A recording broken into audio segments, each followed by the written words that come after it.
Are we on? Are we on? Can you hear me? Hopefully you can hear me. What's up and welcome back to the channel. I'm Dwayne here with Growing Together Nursery. Thank you for coming on back.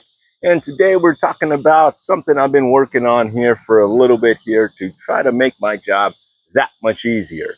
What are you talking about? Well, I try to do my own maintenance here, and back in my collection in the rows, I try to take down as many of the weeds down if possible. Make it manicured. You got to manage it. If not, it'll get out of hand, right? So, anyways, I know a lot of you guys have purchased in the past these rice knives online, right? And I did too. I was like, yay, that's a perfect little design. The blades, it's in a little sheath here. Um, the blades are serrated. They're perfect because you can pull back and cut. Very, very nice. I loved it. But the handle is only like to there, right?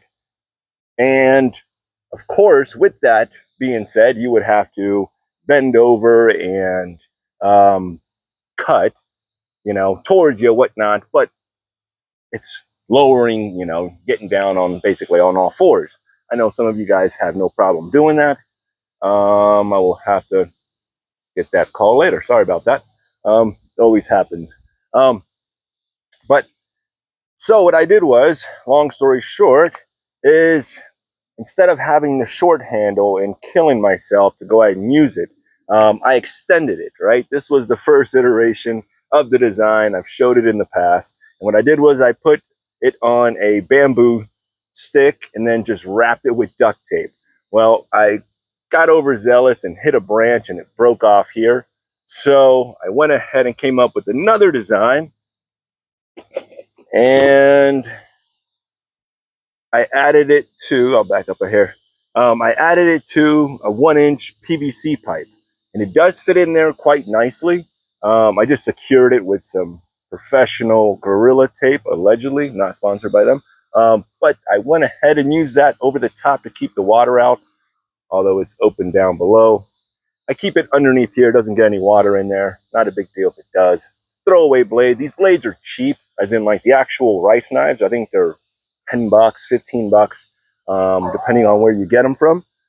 But sorry, we're open here. I got to double check. But anyways, I use this one for a little bit here. And what I noticed is the handle seems a little bit, one, it's plastic. I don't want to grab a hold of plastic. I try not to use the gloves, so my hands sweat. It's plastic, right? I don't want something made out of natural wood or something. So this is fine. Got a little heavy, and I figured I needed to go back to bamboo. So I went ahead, dun, dun, dun, and came up with this one. All right. And this one is made out of, the difference is, let me show you the difference of size here. Maybe like another foot down below. What's nice is this is um, bamboo that was grown right here. What? Right here.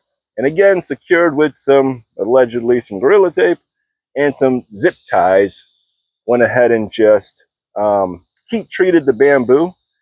That way it will last a little bit longer. No, I'm not a professional, but you can YouTube how to go ahead and do that to preserve it a little bit better.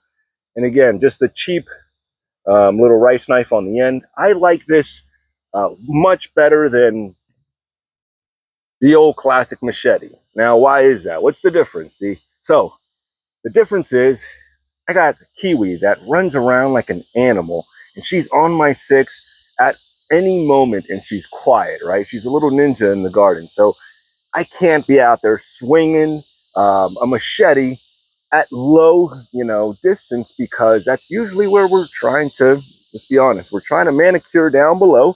And where do you make your cuts? On the backswing, right? So she's behind me. I don't have time to go ahead and constantly look over in one cut with this. It's just, so anyways, I went ahead and switched over to this for many reasons, for safety reasons, and also for accuracy. This thing is amazing. I'm cutting in front of me.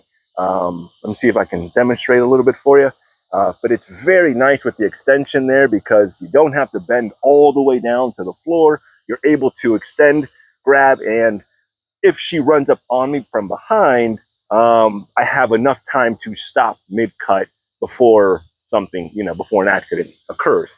Not to, discount machetes. Great. They're great for their purpose. Trust me, when you got some thick brush, you want to go ham, they are amazing. But just here for my situation, I tend not to use machetes here on the property.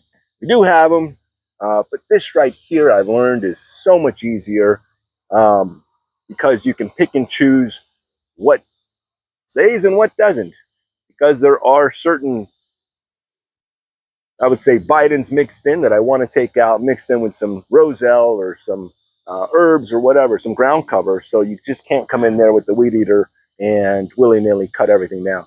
Anyways, let me show you exactly what we're talking about and show you how nice and easy this works for me. Give me one sec here. Let me spin this bad boy around. Thanks for tuning with me, hanging with me. You're still here.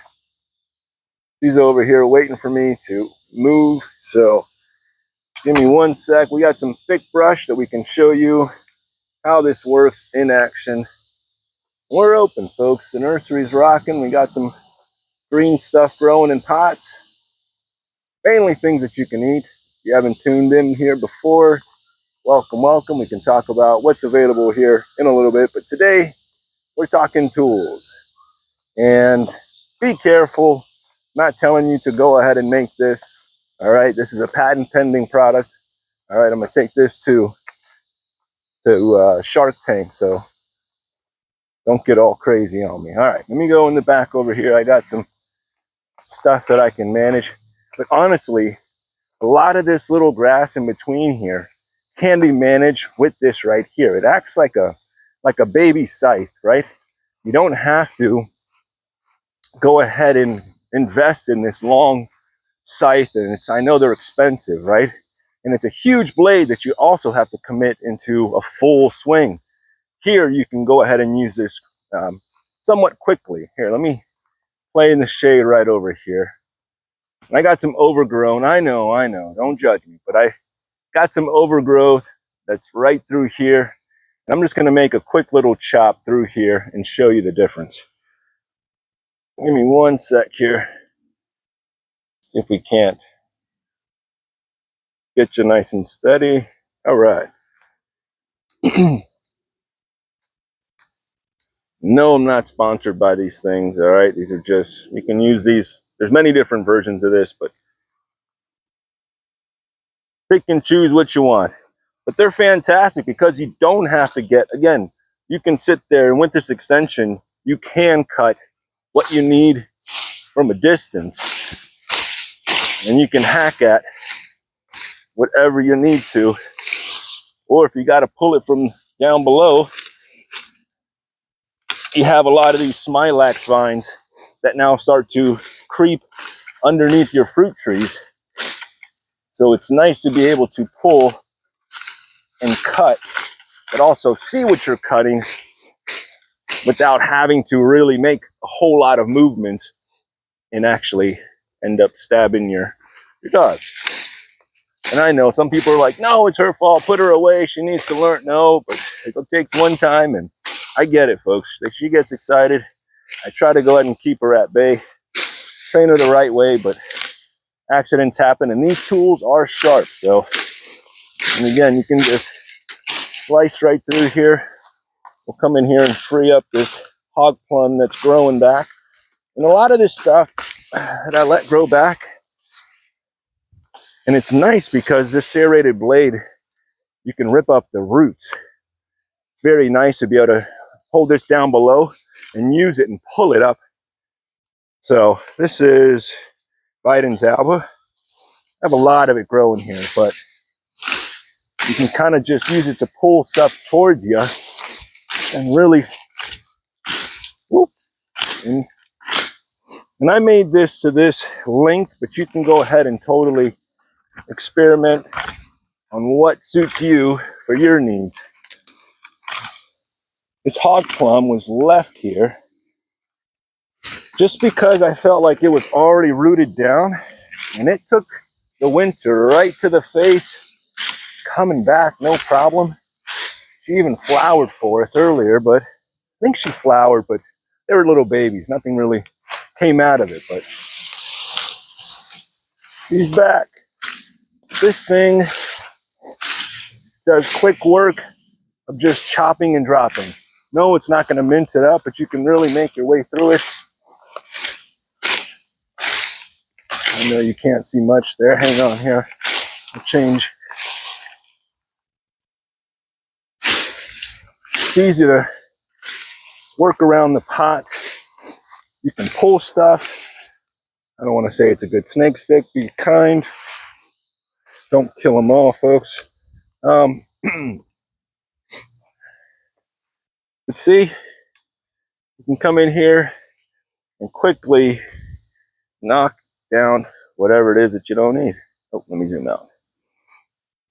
Easy tool, saves your back. You're not having to bend down in there. Now, there's probably, again, I didn't see any online that had these extensions in there, so I kind of made my own.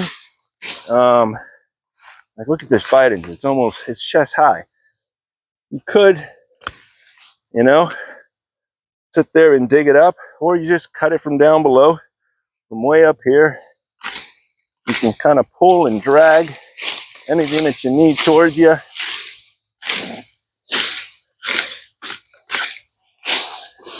I don't know. I found this thing to be very useful. It's fun in a way. A lot safer because, well, I'm sure I have a, I don't know if you can see me. Sure, I have a weed eater, but it makes noise, takes up gas, right? Certain days, I just come out here and just take a little spot and we'll just manage one area at a time. You can't tackle everything every day, folks. Not during this heat. This heat will totally chop and drop your ego. It does not care who you are. You come out here, you will pass out in not even a few hours, man. This thing, so I try to do a lot of this stuff in the shade, but full sun, woo, not many people are built for that. But anyways, I wanted to show you how easily this thing goes through. When they're new, man, this little blade will last you a little bit. Is there a better way than using Gorilla Tape? Sure, I'm sure there's a better solution. It'd be nice to put like some good leather wraps or something, make it legit, sell them, right? The whole deal. But anyways, I wanted a nice extension to be able to cut from a distance.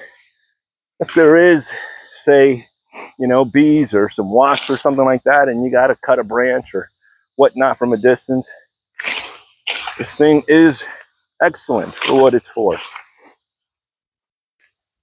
I got Seminole pumpkins that are running like crazy right now, which is a blessing.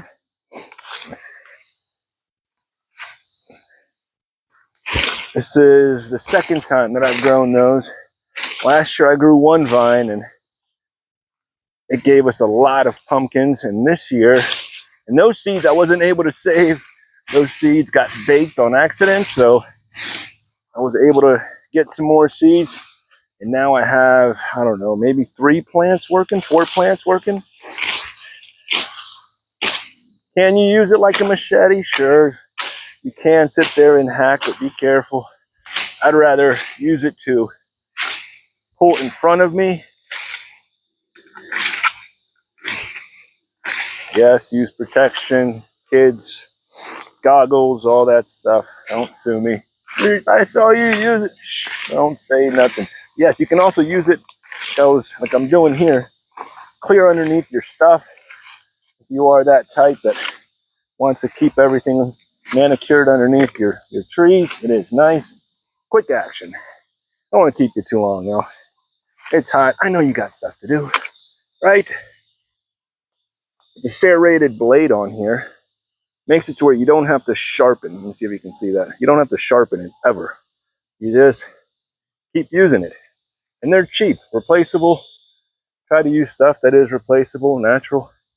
But like sweet potatoes, if you didn't want them, okay, you can just pull them back. Whatever you don't want, pull towards you. See that? That hook is everything, man, because that cleans everything. I mean, you can work everything from a distance without killing yourself, folks. I'm all about efficiency, trying to work, the hardest without, using Flintstone tech for my disadvantage. Obviously, I know there's all kinds of cool tools that are electronic or gas powered and this and that, but that's loot. How do you get what you need on the cheap, right? Use what you got and improve them. Like here's a yerba mate, and if I don't watch these sweet potato vines, they will totally take over and swamp and curl up on all these trees. So this is a nice tool for this area here, my sweet potato patch / trees. Down went Fraser over here, and these Mexican sunflowers went down. And they're all over the Seminole pumpkin. So I'll come in here and clean this up in a little bit. Let's see. Yeah, you see the sweet potatoes like to climb on anything and everything. But it's nice. So like on this, here's an example on the Cary star fruit. See that? You can just come in here, pull everything from the middle, and it cuts whatever smilax or whatever little vine is trying to creep up on your trees. You don't have to get up on your hands and knees to clean this up. Now be careful with irrigation pipes. I'm not telling you to go ahead and go nuts. You know where your stuff is, or I don't know, or you don't, and don't sue me, right? If you start cutting all your irrigation stuff. If you got irrigation, then I guess manicure your stuff on one side, but you get the idea. You can sit there and pull back on a lot of this stuff. And a little bit of force goes a long way. I'm using one hand right now on both, but if you sat here and used a little bit of force and a little bit of time, you can get through a lot of this stuff. Sweet potatoes.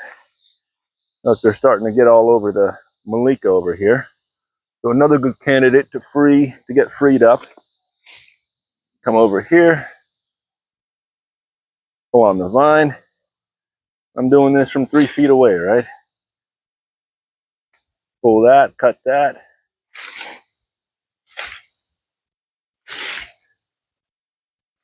There's that. Cut that. You do a rough cut, come back later. However you want to do it, folks. Just do it safely and without cutting yourself or anyone else around. But yeah, we still got a few things that are happening over here. We got some June plums flowering and fruiting. Oh, last Sampari on the tree there. Last one that's cooking. We walked right past you, I know. She wants a little shine too. We'll talk about her now that we're here. One black sapote. She's a fat fruit coming. First fruit on the tree. In a container, folks. Can you do it? Some of you can. Most of you can. You just don't want to. But it is a little bit of work to have to water your stuff and to do this all the time. I know. It's a little bit of work. You gotta want it. But when you do get it, you get greatness, folks. That Maria's still cooking on the tree. Don't worry. The review is on the way. Sassy Love is looking good. Got the Sabra that's peeling back like crazy. Sorry. Peeling back. Pina Colada still holding some fruit. We got Sugarloaf down the other day. Very, very nice. Woo. Still got some Cax hanging on. And, grand finale of the year, folks. M4s are still cooking as well. Shh, don't tell nobody. That's what we wait for. Grand finale. Late season. Late season until you guys taste the Maria. Then we got you. Uh-oh, Fairchild just dropped. Didn't even turn. Let's see. What's up? Yep. She's ready in a few days. She's not quite ready, but she dropped. That's good. I'll be back for that. Actually, take her with me, folks. I know. Dwayne, this is a long video. Hang with me, folks. We gotta grab this now. If not, the bears will come and get him. Yep, no, not yet. Not yet. Once they smell this stuff, I'm sure they'll be up in here. But yes, I'm sure they know our location. They've Googled our address. They're here. We got the Thai dwarfs cooking in here. But anyways, folks, I wanted to make this a tool type of review. All right, get you one of these. Make one for yourselves. Play with it. If it doesn't work out for you, let me know. Say total waste. I am a machete man through and through. Tell me down below. All right, gotta go, folks. Stay cool. Play in the shade. Have some fun. Woo, gotta go. Love you.